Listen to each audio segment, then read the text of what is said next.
kabulastugan, hindi malilimutan ang asaran na merong pikunan, lalo na rin ang unang niligawan, unang kabiguan.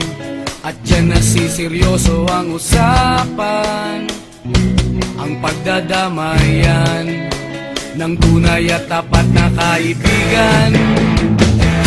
Kung mga buwan, kaibigan namang maasahan. Oh, di na tayo pabata, edad may di nahahalata. Sa mga trip unti-unti na tayo nagsasawa. Pero kahit ganon, barkadang matatag hanggang sa ngayon. Minsan man magkita, tiyak may kwela, yan ang aking mga tropa.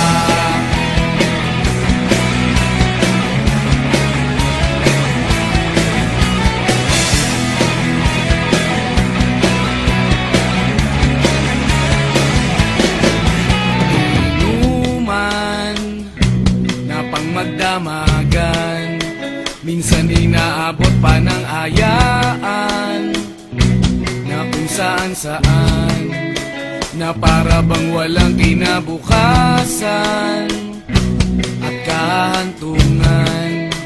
At dyan nasiseryoso ang usapan, ang pagpapayuhan ng tunay at tapat na kaibigan. Kung mga baliw